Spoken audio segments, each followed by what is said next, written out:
At 4:17 in the morning, under a low Kherson sky still bruised with rain, the last reinforced concrete span connecting Russia's western Kherson grouping to its rear depots cracked, sagged, and collapsed into the dark water of the Konka River.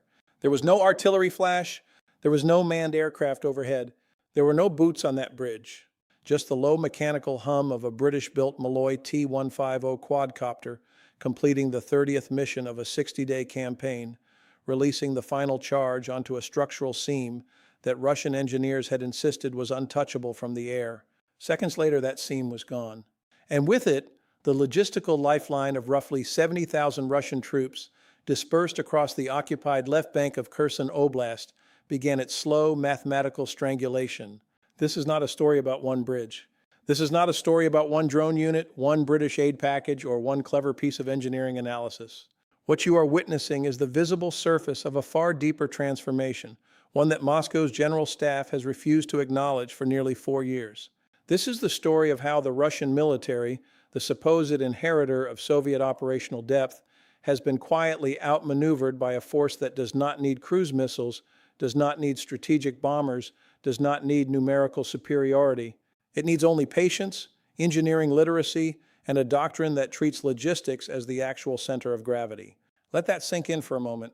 A bridge that survived months of HIMARS strikes, months of aerial bombardment, months of artillery, was finally taken down by a commercial-derived quadcopter carrying explosive payloads in 50-kilogram increments. The Russian command did not believe this was possible. They were wrong. And the consequences of being wrong at this scale, in this terrain, with this many troops downstream, are now compounding in ways that cannot be reversed by Kremlin press conferences or televised promises of new wonder weapons.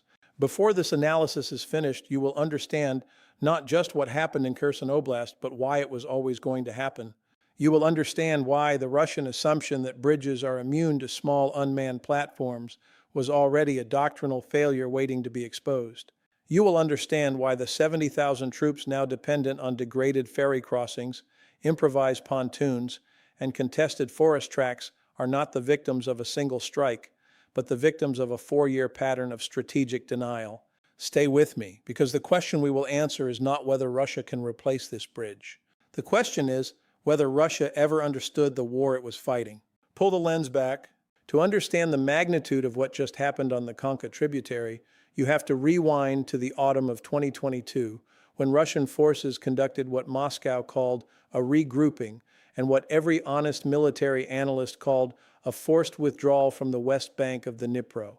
When General Surovikin ordered that retreat, he did so under one specific documented assumption.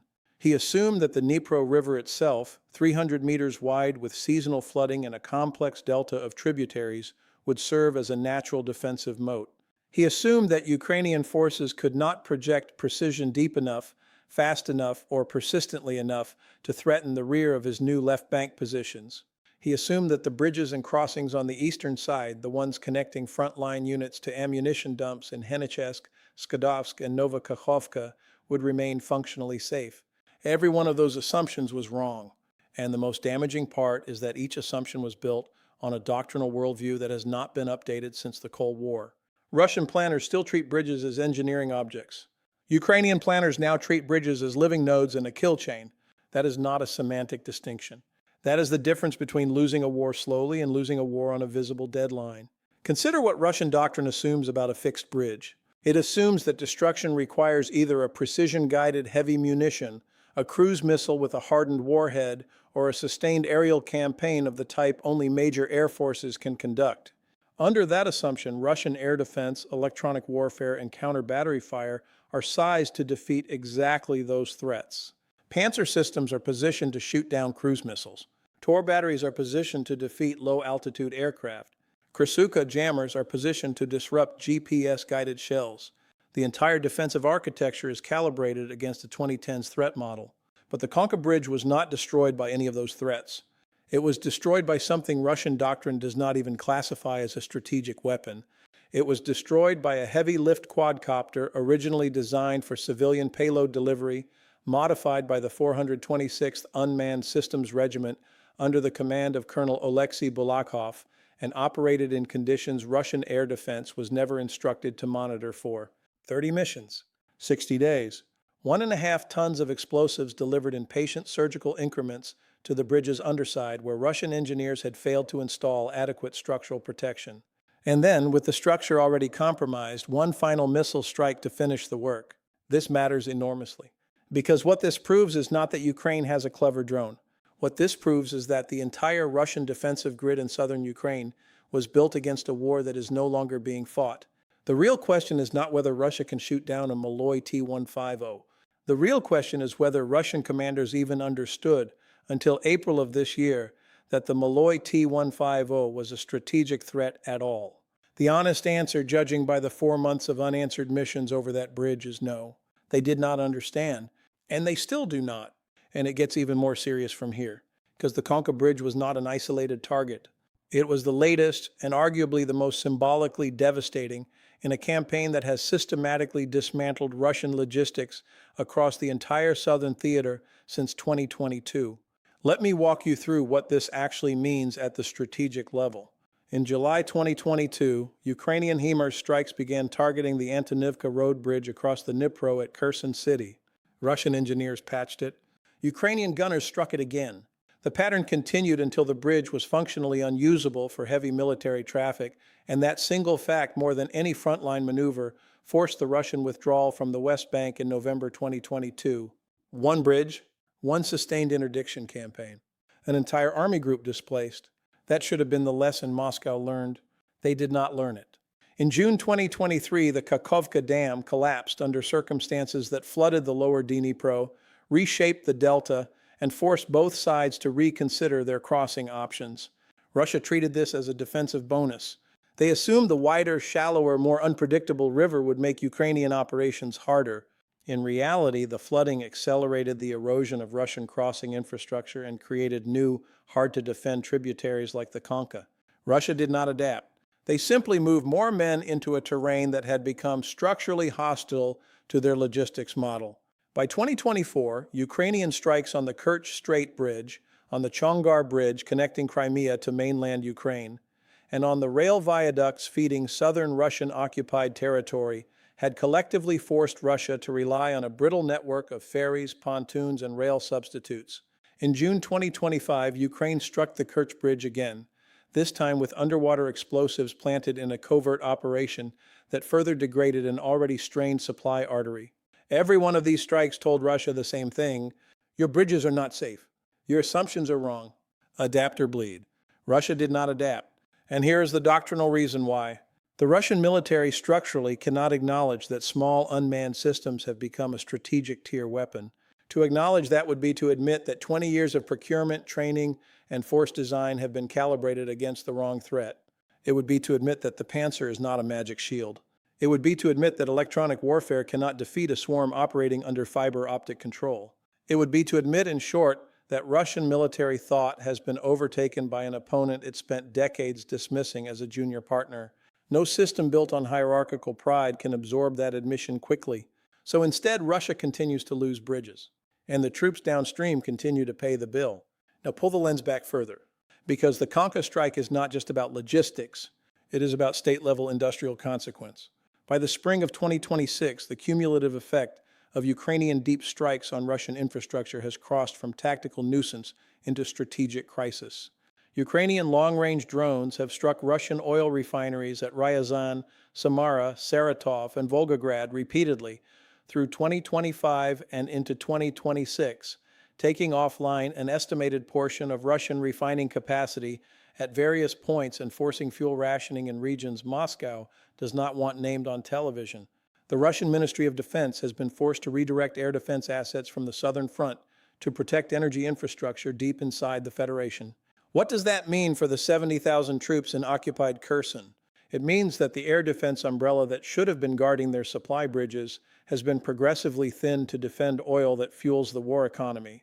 It means that the electronic warfare battalions that should have been jamming Ukrainian drone control links have been redirected to defend Moscow, St. Petersburg, and the inland refineries.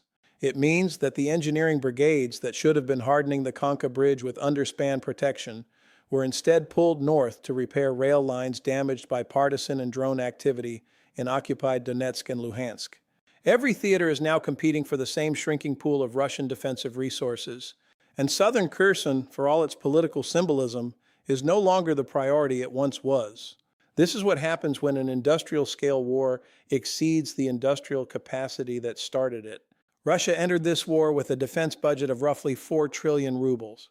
By 2025, that figure had ballooned past 13 trillion rubles, a wartime expenditure not seen since the Soviet era.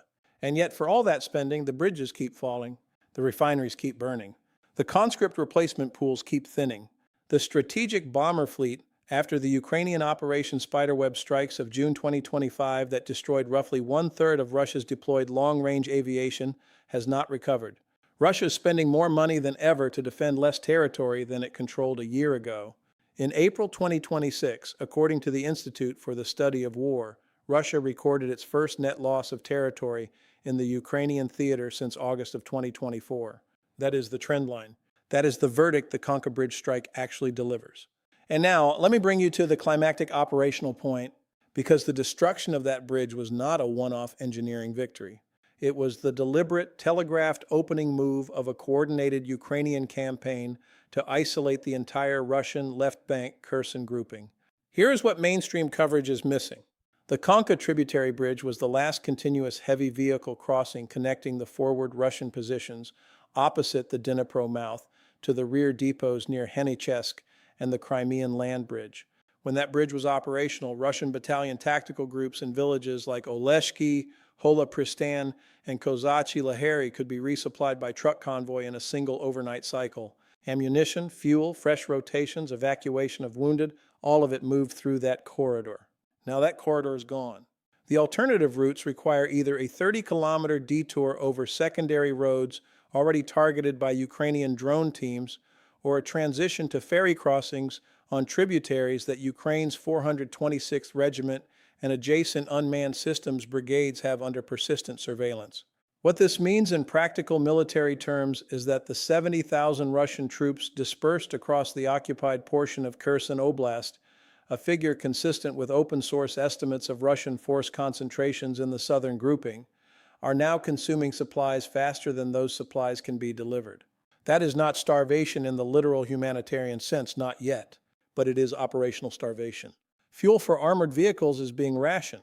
Ammunition for artillery is being prioritized for defensive fires only. Rotations are slipping. Wounded are being held longer than medical doctrine permits. Morale, already cratered by 4 winters of inconclusive war, is now compounding under the most demoralizing condition in any soldier's experience: the visible, daily awareness that your own rear is no longer yours. The hidden military variable here is not the bridge. It is the psychological effect of indefensible logistics. When troops know that the convoy they expected on Tuesday will not arrive until Saturday, and that the convoy on Saturday may not arrive at all, every other defensive task becomes harder. Foxholes are dug shallower. Patrols are conducted with less aggression. Counterattacks are postponed. Surrender becomes thinkable. This is how armies break, not in a single dramatic moment, but in the slow accumulation of failed promises from the rear. Ukraine has now made that accumulation a deliberate operational objective, and Russia has no doctrinal answer for it. And here's the broader pattern this confirms. Throughout 2025 and into 2026, every time Ukraine has successfully isolated a Russian grouping by interdicting logistics, the political response from Moscow has been the same. Deny the problem. Blame Western weapons. Promise retaliation. Escalate strikes on Ukrainian civilian infrastructure.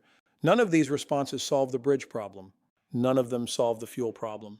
None of them solve the morale problem. They are theater, performed for a domestic audience that is itself increasingly disconnected from the realities of the front. History will record that the Russian state, in the second half of this war, ceased to be a military actor in the operational sense and became instead a propaganda actor reacting to military events it could no longer shape. The real question, the one that matters for the next 12 months, is this: what does Russia do when the Kherson grouping becomes operationally non-viable? There are 3 plausible paths. The first is a quiet, unannounced thinning of the force, redeploying battalions north toward Zaporizhzhia or east toward Donetsk under the cover of operational regrouping. This preserves manpower, but cedes terrain that Moscow has publicly annexed and constitutionally claimed as Russian. The political cost is severe. The second path is a desperate ammunition-intensive defense in place, attempting to hold the left bank through sheer attritional weight while logistics deteriorate. This preserves the political map but accelerates the collapse of the force. The third path, and the one Russian command has so far refused to consider, is a negotiated stabilization that acknowledges the South is no longer defensible at current resource levels. That path requires admitting failure. The Kremlin does not admit failure. Therefore, the second path, slow attritional collapse under degraded logistics, is the most likely scenario through the remainder of 2026.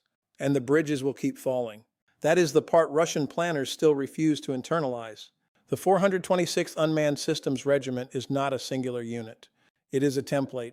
Ukraine has now demonstrated that with patient targeting, modest payloads, commercial-derived platforms, and disciplined operational security, any bridge in occupied territory can be reduced to rubble over a 60-day campaign. Every Russian commander south of the Donets River knows this now. Every Russian engineer who built defensive positions, assuming bridge resupply, knows this now. And every Russian soldier waiting for a fuel truck that is not coming knows this now. Knowledge of this kind cannot be unlearned. It only deepens. So let me close with the verdict this moment deserves. The destruction of the Konka tributary bridge was not a tactical event. It was the operational confirmation of a doctrinal verdict that has been building since the first HIMARS round struck the Antonivka Bridge in July of 2022. The verdict is this. The Russian military entered Ukraine assuming that mass, geography, and Soviet-era logistical templates would carry the day. It is now exiting the most decisive phase of the war, having learned that mass is irrelevant when logistics fail, that geography is a trap when the enemy can strike anywhere along a tributary network, and that Soviet-era templates do not survive contact with a force that has rewritten the rules of unmanned warfare from the ground up. History will record that the war was not lost in Kiev in February 2022, where Russia expected a parade.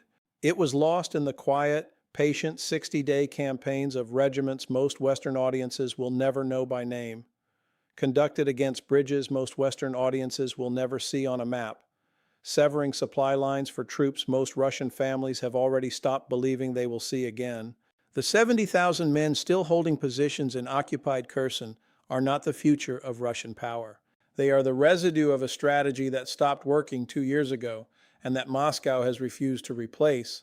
The forecast from here is grim, and it is grim with high confidence.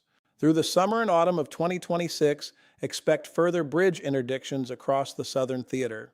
Expect quiet thinning of Russian frontline density in Kherson, masked by escalated propaganda elsewhere. Expect a spike in Russian deep strikes against Ukrainian cities, designed to distract from operational losses the Kremlin cannot publicly process. And expect eventually the question that Russian state media is structurally incapable of asking, what was any of this for? Those are the questions that will define the next phase of this war, and they do not have simple answers. They have only consequences. We will be tracking those consequences here, strike by strike, bridge by bridge, doctrine by doctrine. If you want to understand this war at the level it is actually being fought, not the level it is being televised, stay with this channel. Subscribe if you have not yet, because we are pushing toward a milestone that lets us expand this analysis, deepen the sourcing, and bring you the strategic picture before it reaches mainstream coverage. Hit the bell so you do not miss the next update, because what is coming in the South over the next 90 days is going to redefine how this war is remembered. The bridge is gone. The grouping is isolated. The doctrine has failed. And the next move belongs to a Kremlin that has already shown again and again that it does not know how to make one. We will be watching, so should you.